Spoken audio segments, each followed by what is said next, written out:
Yes, sir. Okay, so 61-year-old Christopher Koch, who is the CEO of New Era, was arraigned this morning in front of Buffalo City Court Judge Annie Latempio on one count of reckless endangerment in the first degree, which is a Class D felony.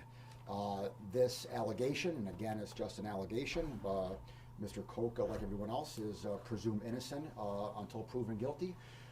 This allegation stems from an incident that occurred on Saturday night on Delaware Avenue in front of a restaurant. The allegation stems from a dispute between the victim and Mr. Koch. The victim happened to be the ex-husband of Mr. Koch's current girlfriend. And so the two of them got into a dispute. It was verbal in nature, but at some point the victim allegedly got out of his car. Mr. Koch was allegedly in his car, and Mr. Koch allegedly drove his vehicle at the victim.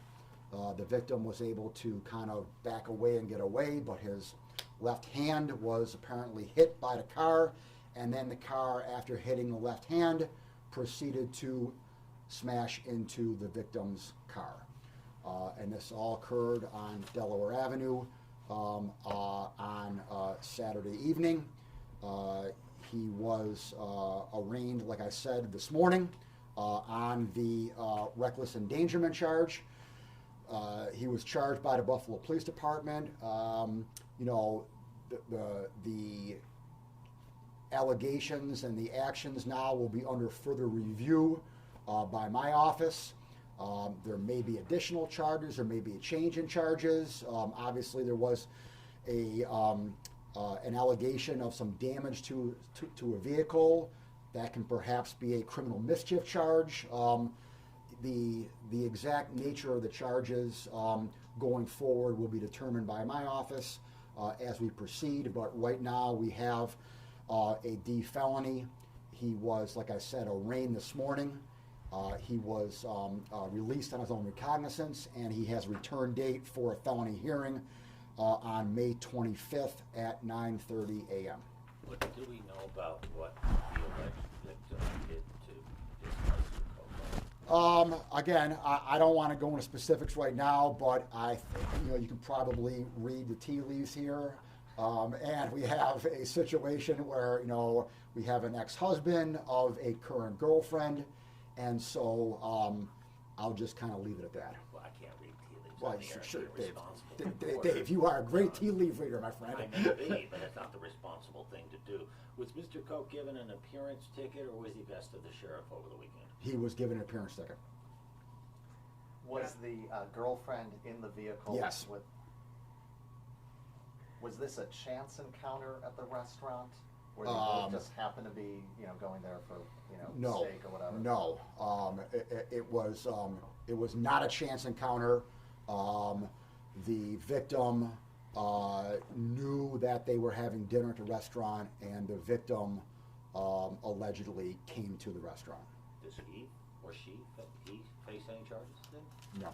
So, is there not any? Yeah, is there going to that point? Is there any, trying to start something? I mean, is the victim kind of at fault too? That will be determined during the course of the investigation. As of right now, the victim is a victim, and the victim is not considered for any charges at all.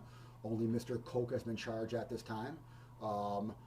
Obviously, if we determine that there was, some conduct by the victim that perhaps sparked this whole thing off, that would factor in and how I resolve Mr. Koch's charges, potentially. Did Mr. Koch feel threatened? What's that? Did he say he felt threatened by this person? I can't comment on anything he said. So Chris, based on yeah. what you charged, John, you're alleging that Mr. Koch intentionally drove his vehicle at Yes. the victim. How do you know that he wasn't just trying to get out of there safety, unsure of what the victim would do to him, and you know, happened to move in the direction of him while trying to flee, get out there safely. Because of the evidence that we've been able to ascertain as to how this exactly went down. I don't want to get into specifics about what evidence I have, but the evidence that the Buffalo Police Department was able to ascertain at the scene as to how this all played out, the charge mirrors allegedly how this played out. Did you have security footage from the restaurant? Yeah, I'm not going to comment. I'm not going to comment on specific evidence right now, David.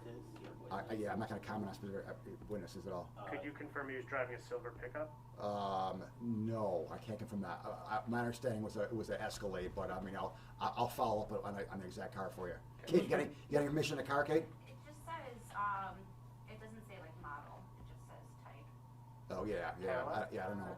I can get. That I the can get. defendant was I driving can get back. a gray Cadillac and the victim was driving a gray Chevy, but it doesn't specify truck, SUV, that sort of Well, thing. that's Blanad, isn't it, the Cadillac, I don't know, the yeah. SUV, the Yeah. Fritzy thing? I don't know. So he was- I'll get info for you. Yeah, He was with the girl in question. Mr. Koch. Yes. Yes, he was with his girlfriend. I only have one more thing. Sure.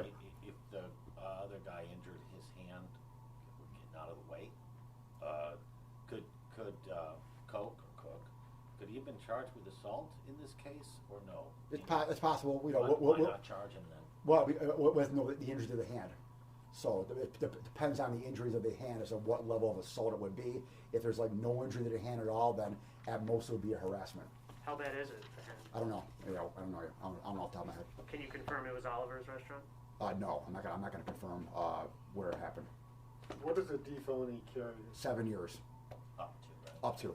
But if somebody has never had a Correct. charge against them, Absolutely. they have a clean criminal record, and it's a D felony. It's correct. It's a D felony. The maximum is 7 years, but obviously, if an individual has no record, if an individual, if there's two sides of the story as far as what happened here, what precipitated the fight, or alleged incident, all those things are going to factor into my reasonableness. Do you know Mr. Cook? I do not. Okay.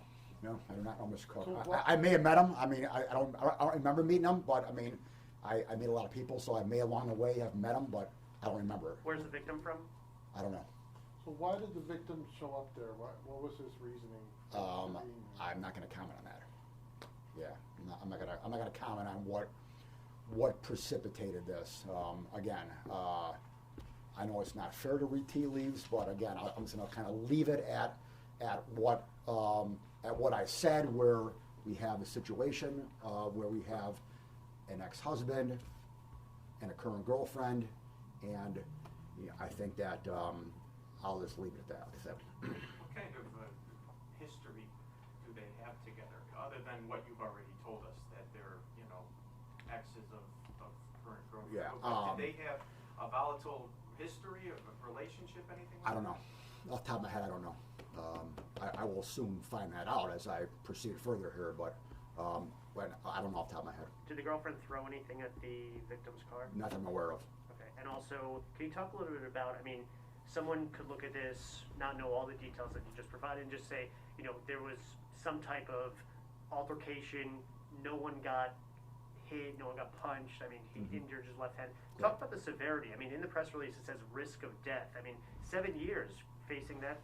Yeah, if you are in a situation where you allegedly, drive your car at another human being, the possibility is that you could hit that person and run them over. That's the possibility here.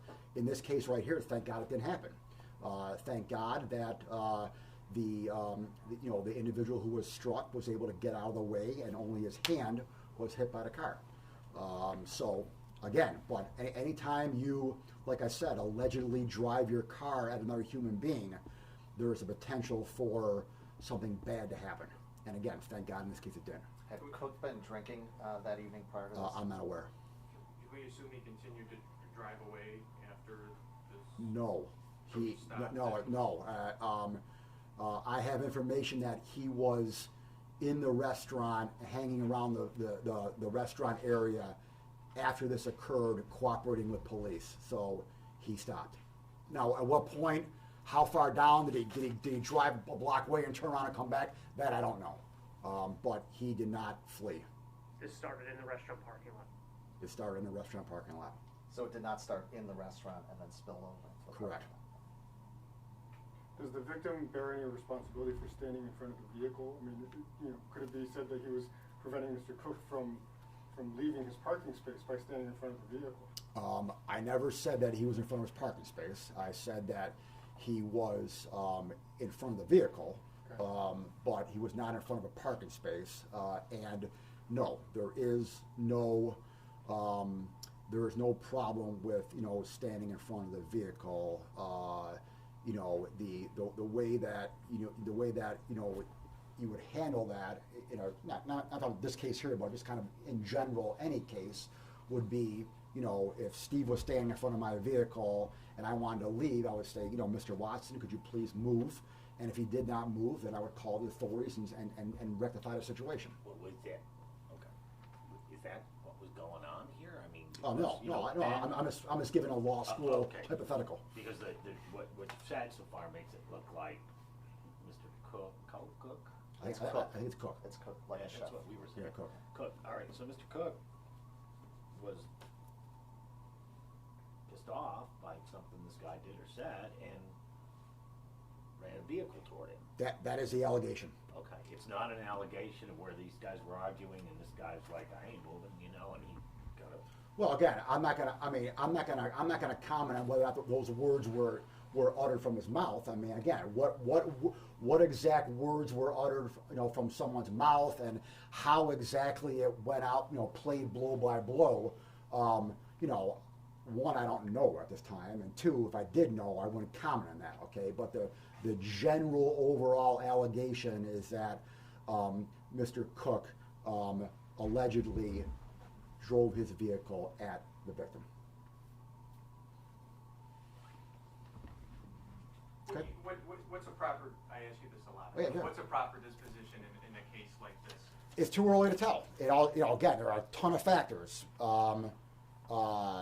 Defendant's prior history, what exactly happened leading up to it, what exactly happened in the parking lot, what words were said, how things shook out, what the victim wants, what the victim did, whether or not the defendant stopped his car and didn't flee. There are multiple factors that go into a potential disposition of this case. All that's still under investigation. Absolutely. All those things you Absolutely. We're at the very beginning here. We got a charge felony. We got a felony hearing scheduled. There may be additional charges. There may not be additional charges. We're at the very beginning of it. Yes? Okay.